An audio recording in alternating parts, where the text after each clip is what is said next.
Support for Louisiana, the state we're in, is provided by Entergy Louisiana is strengthening our power grid throughout the state. We're reinforcing infrastructure to prepare for stronger storms, reduce outages, and respond quicker when you do need us, because together we power life. Additional support provided by the Fred B. and Ruth B. Ziegler Foundation and the Ziegler Art Museum located in Jennings City Hall. The museum focuses on emerging Louisiana artists and is an historical and cultural center for Southwest Louisiana. And the Foundation for Excellence in Louisiana Public Broadcasting, with support from viewers like you. From brand ambassadors to social media influencers, LSU Athletics is leading the nation with NIL deals for student athletes. And also a wrap-up of this week's special crime session and what's the latest at the Capitol. And a new cancer treatment breakthrough allows more Louisianians to get state-of-the-art care in their home state. You ready? I'm ready. Let's do this.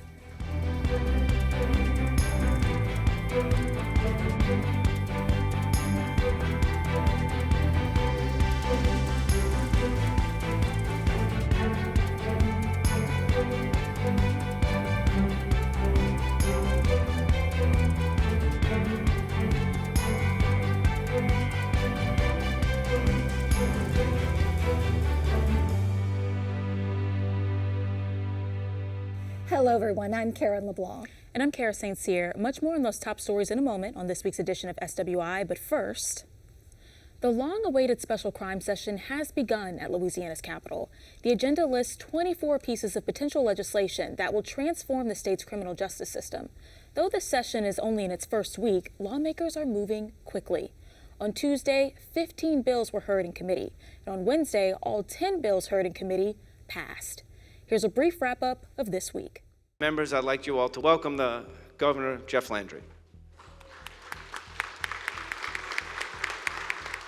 Jeff Landry began the much-anticipated special crime session with a call to action, asking lawmakers to rally together to reduce crime in the state of Louisiana, aligning with campaign promises he'd made a year ago. I would do everything within my power to improve the safety of our communities through both legislative and executive action. Today, we continue that process. The agenda for Landry's session lays out 24 items aimed at addressing youth criminal activities, carjackings, and parole eligibility, among other things. Each item is a stark contrast to the previous administration's crime-fighting efforts, which prioritized reduced sentences, incarceration alternatives, and reentry programs. I warned that the goal of the criminal justice reform should not be about letting people out of jail. It should be about how to keep people from going to jail. And those warnings went unheeded. Among one of the most controversial bills on the call order, a proposal to try 17-year-olds accused of violent crime in adult court, an item highly prioritized by the governor. You know, the former administration's criminal justice reinvestment lowered the age of 17-year-olds charged with a violent crime. But by lowering the age, it has resulted in actual incidents of older criminals recruiting 17-year-olds for criminal activity, knowing that the consequences to them would be minimal. It has fast-tracked too many of our teenagers into a life of crime, and the effect has been catastrophic. These juveniles are not innocent children. They are hardened criminals. Among the many GOP supporters of the bill were families of victims, including Kathy Richard and Jenny Lynn Griffin, who lost their sister during a juvenile carjacking in 2022. I'm leaving the session today with a positive outlook. I feel that we're going to have some changes. I think it's good changes. I think juveniles need to be held accountable. Parents need to be held accountable. While most lawmakers were in favor of the item list, many others, mostly Democrats, were opposed. Representative Willard, why do you rise? I object. Representative Willard objects to the rule suspensions by Representative Butler. When the House voted in favor of rule suspension, a mechanism to speed up the legislative process, the House Democratic Caucus objected. In a press conference, the House Democratic Party leader, Representative Matthew Willard, says stricter policy and longer sentencing won't prevent juveniles from committing crimes. The call for this special session does not allow us to truly address crime in a holistic approach that the people of Louisiana need and deserve. The governor talked about the victims of crime, yet every proposal that his team has put forward is reactive. He went on to say that the Democratic caucus had no input on any of the bills filed. Due to the way that this special session was called, we cannot address the root causes of crime. My fear, our fear, is that we will spend time up here and take action that will not lead to safer communities in the state of Louisiana. Despite calls for more debate, the legislative process is moving quickly. Lawmakers have until March 6th to reform Louisiana's criminal justice system. As of now, lawmakers have advanced the permitless concealed carry bill, the immunity from civil liability bill, and a bill to strengthen penalties for carjacking, among other things. From hashtags to headlines, here is what's trending this week. Okay, Wednesday, February 21st was the deadline to register in person, by mail, at the Office of Motor Vehicles to vote in the presidential primary, which will be held March 23rd. And of course, the presidential primary means you have to be registered as either a Republican or a Democrat to vote in the primary. There's also local elections, and I think you can go online as well and register. Yes, and all of this is very important, but also this is not the biggest news of the week. There was an outage. Yes. Did you wake up on Thursday and you could not make a cell call? I myself couldn't. It sent us all in a panic because we realized how attached we are to our cell phones and smart devices. Yeah, and so this outage apparently started about 3:30 a.m. Eastern time and it lasted around 10:30. So it wasn't a cyber attack, according to officials at the White House, but it was definitely traumatizing to people like me who are attached to their phones. And moi. So it was AT&T customers, thousands nationwide. Well, we all know that the Louisiana crawfish industry is in crisis this season, so some would question the wisdom that Louisiana officially pardoned Sherbin the crawfish. That's right, we pardoned a crawfish, threw one back in the water. This is at the 8th annual pardoning of a crawfish. It's a thing Louisiana does every year. This year was held in Breaux Bridge. I was there to witness the pardoning. Was anybody upset about the fact that we did pardon a crawfish in the midst of this crawfish shortage? Well, I'll tell you what, social media has been buzzing with pleas for lower prices. There's the affordable crawfish girl who's been popping up in public places, holding up signs, calling for lower priced crawfish and bringing it back to the days of $1.99 a pound. That remains to be seen as the harvest begins to pick up, and there's hope that they will be more crawfish and larger crawfish and lower prices. So we'll see what happens. That's right. Hopefully some good news. And on to more good news. In Good News, Louisiana, a medical breakthrough in cancer treatment means thousands of Louisiana patients can get state-of-the-art care in their home state. Mary Bird Perkins Cancer Center in Baton Rouge is the first and only facility in the state to offer an adaptive radiation therapy program using the Electa Unity machine.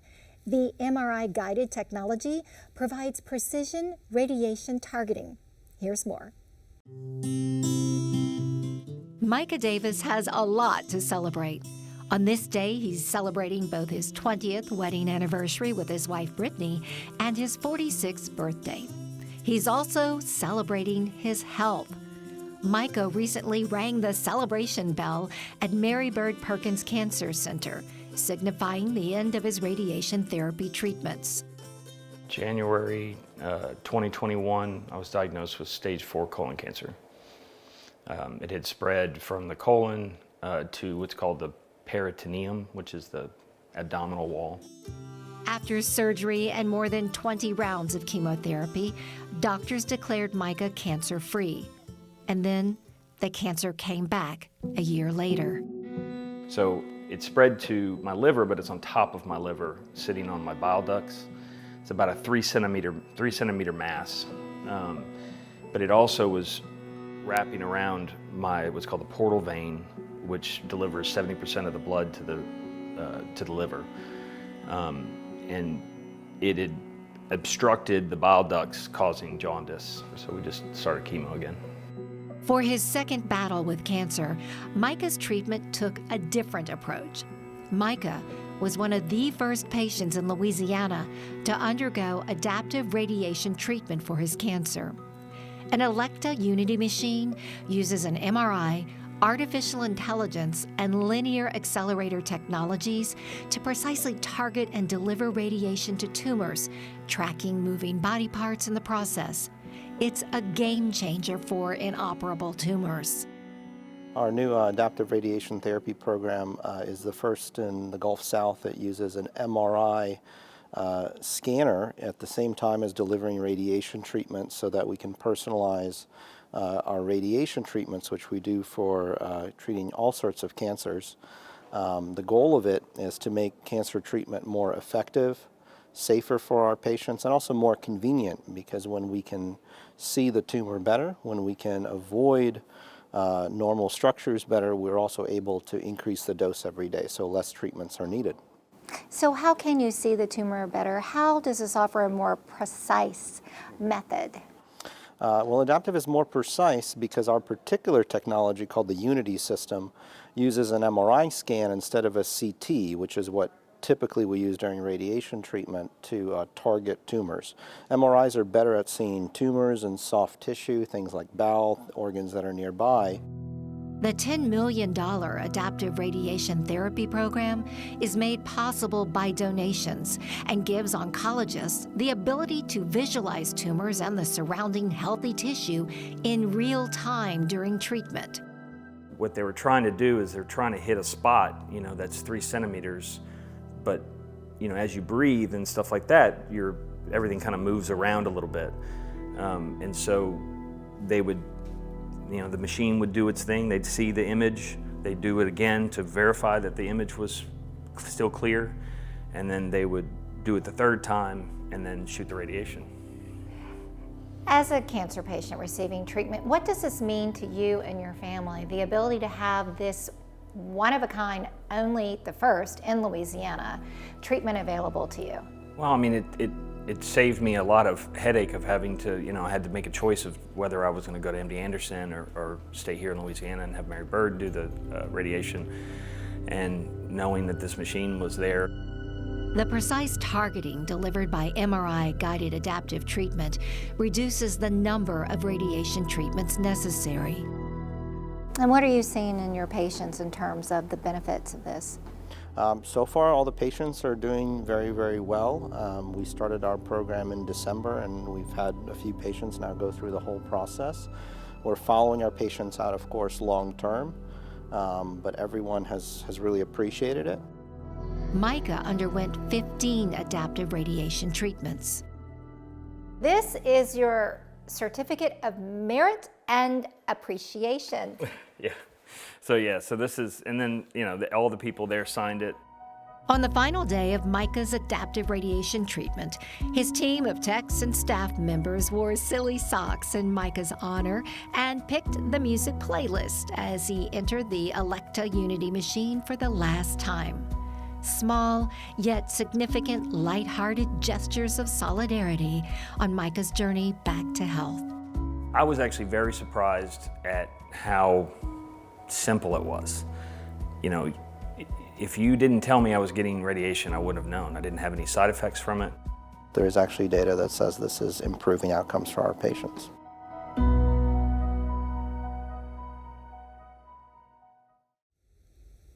Name, image, and likeness deals, known as NILs, are changing the game of college athletics, from recruiting tactics to student-athlete entrepreneurship. LSU athletes lead the nation with NIL deals. And just this week, video game maker EA Sports announced it will begin allowing athletes to opt in to have their name, image, and likeness appear.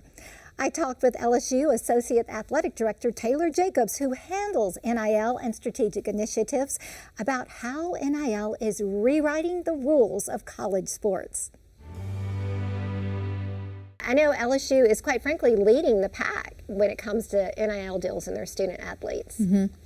Yeah, I mean, it's been a really exciting, 2.5, almost 3 years now, and I'm extremely proud of what our student athletes have done in the space. They've have incredible brands, and they've learned how to capitalize on those brands. Livy is a great example of that.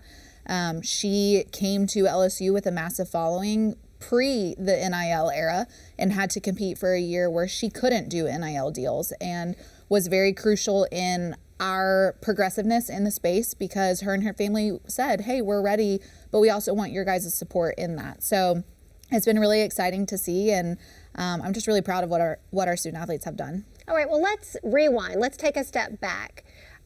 NIL, name, image, and likeness deals. This is a relatively new situation.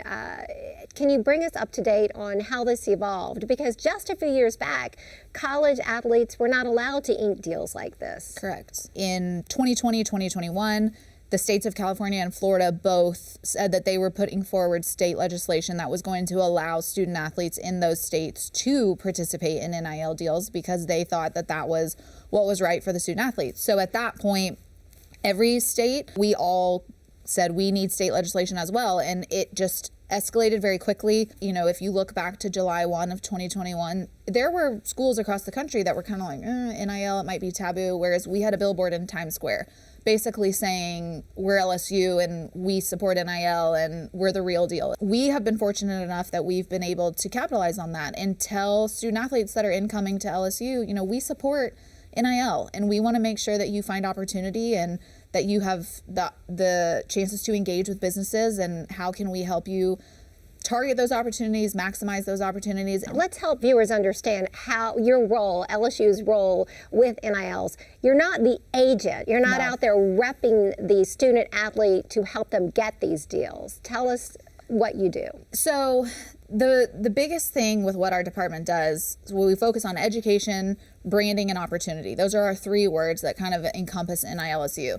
Education, because everything we do needs to be educational, and our student athletes need to understand what's going on, because literally overnight it changed, and we used to tell them you can't accept a free cup of coffee from someone, and now you can if we make it an NIL deal, right? So we have a lot of high profile student athletes in the NIL space, and they're seeing massive commercial shoots and media shoots and appearances, and they're flying across the country, and you know, sometimes they'll say like, wow, this is a lot. I mean, it's a job to be an influencer, and that's what they're doing. So how can we help them manage that?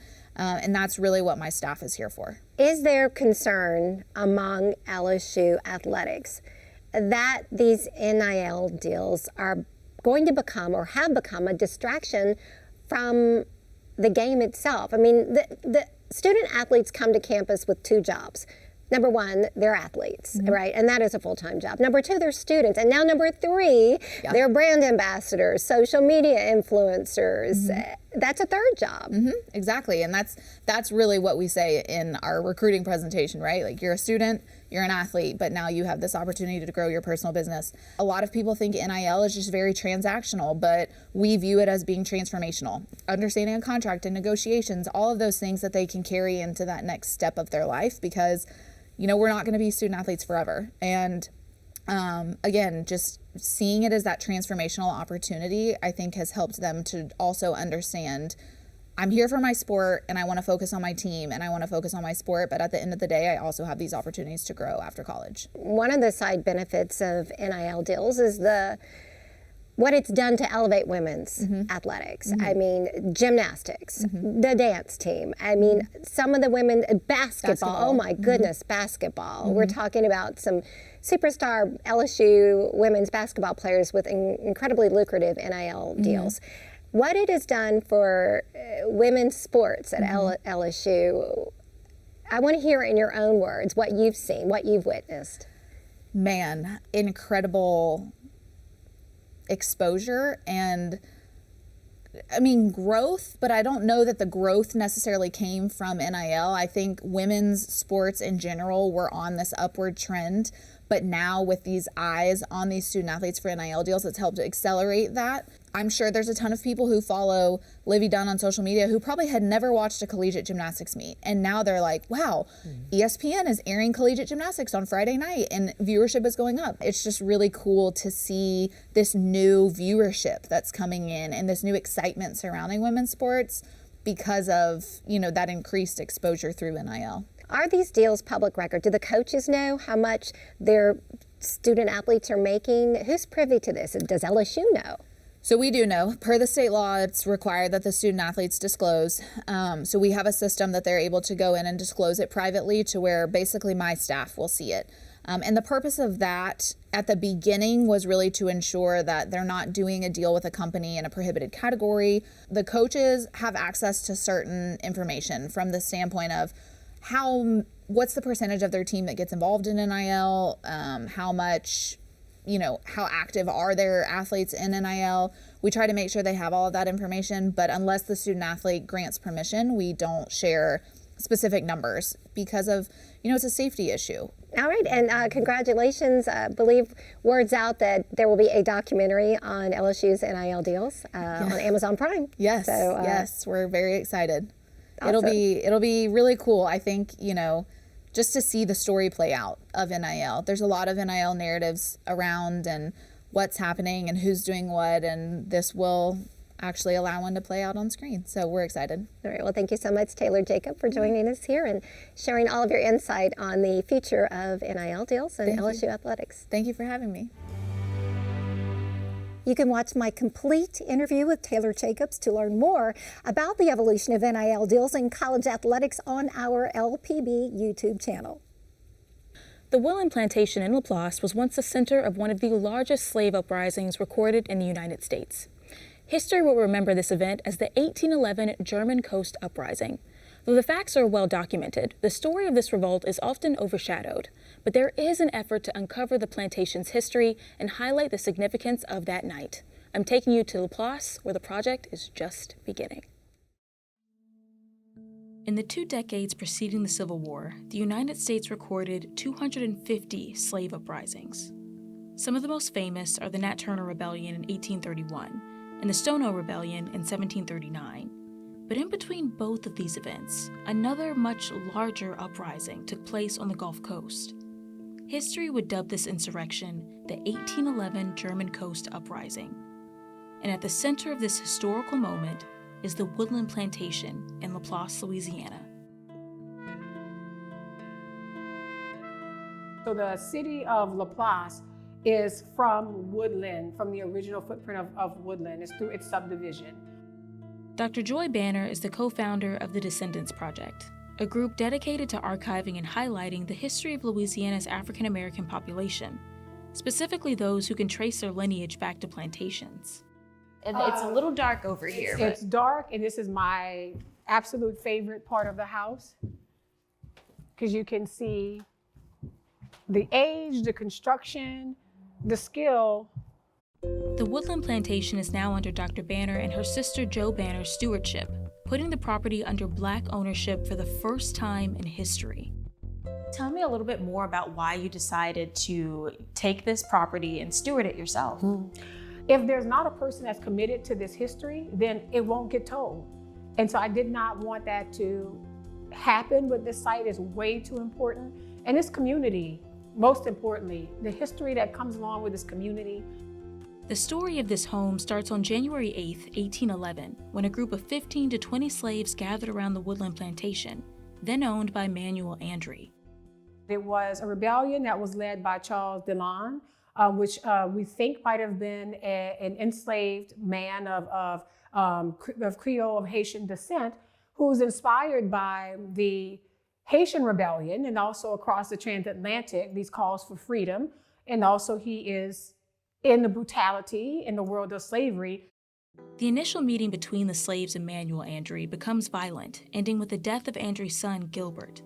The uprising progresses toward other plantations in the area, gathering more slaves, with Charles Deslondes as the leader. And he organizes with other men and women that were enslaved to form a rebellion, free as many people, and march up to New Orleans and also either liberate the city, or I've heard also potentially capture ships and sail to free territories. Wow, but how does somebody living here in the river parishes organize about 500 slaves and go to New Orleans? How does something like that happen?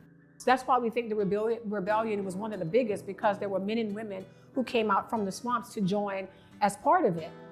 So yeah, it was a plan for over 2 years. So there's a lot of strategy in place, but it was a very dangerous, very risky endeavor. Banner promises that her stewardship will highlight the significance of not just the home and the people who owned it, but how the events that transpired here have affected the community of Laplace and the United States' complicated relationship with race, culture, and the uncomfortable aspects of its history.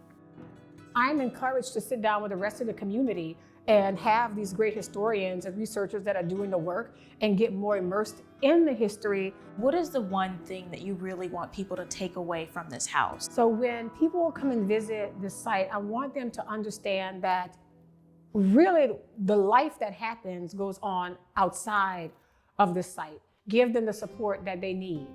And I also hope that people understand how much our ancestors sacrificed for freedom and for justice, and how important it is for us as a Black community in particular to protect what our ancestors, what they died for.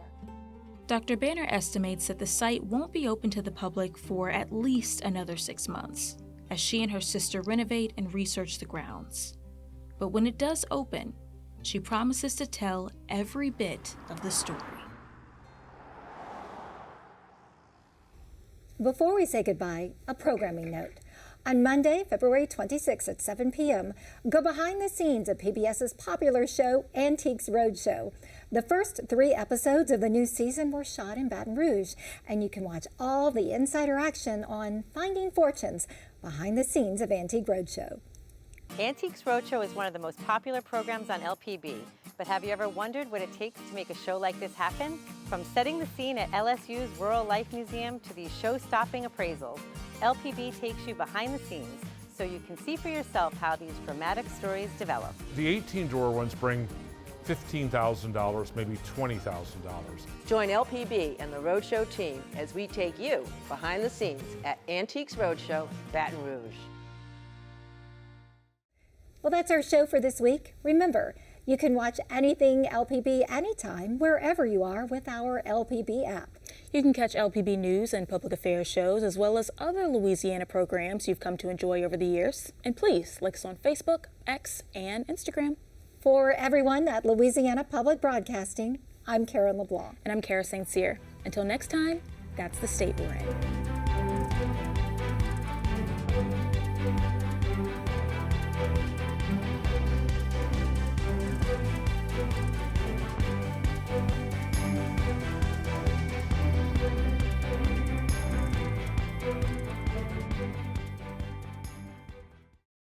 Support for Louisiana, the state we're in, is provided by Entergy Louisiana is strengthening our power grid throughout the state.